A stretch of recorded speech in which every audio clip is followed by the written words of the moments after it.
On my first day of 6th grade, one thought pounded louder and louder in my head as I walked up the front steps of Evergreen Middle School. I need a plan. A really awesome, amazing plan.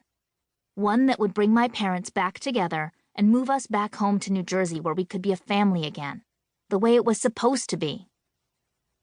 I looked up at the old brick building looming in front of me.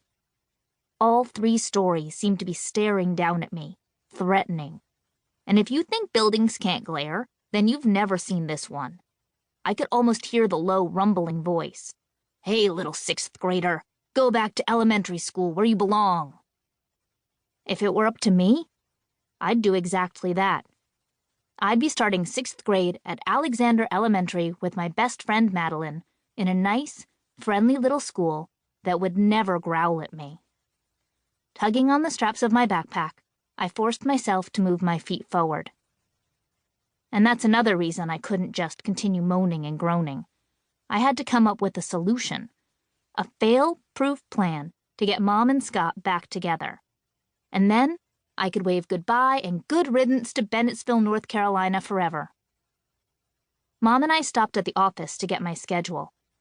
I stared out the large glass window at the swarm of kids zooming this way and that. "Do you want me to walk with you, Sonny?" Mom asked. "Yes, yes, yes," I screamed inside my head. But I didn't notice any other parents walking their children to class, so I said as maturely as I could, "I guess I can find the room myself." "Are you sure?" Mom had that concerned look on her face, the one that came with droopy eyebrows and a turned-down mouth.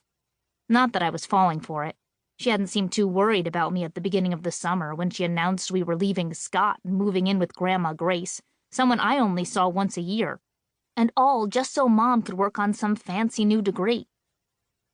I nodded at my mom and hiked my backpack over my shoulder.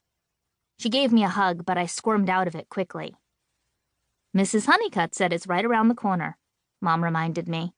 "The first hall you come to, I'll figure it out." I took a deep breath and gave her a little wave, then turned and threw myself into the crowded maze of hallways.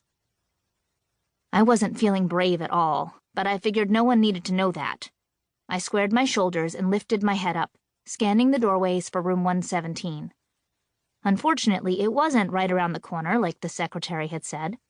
By the time I found the correct room number, the bell had already rung, and I had to make my unplanned grand entrance,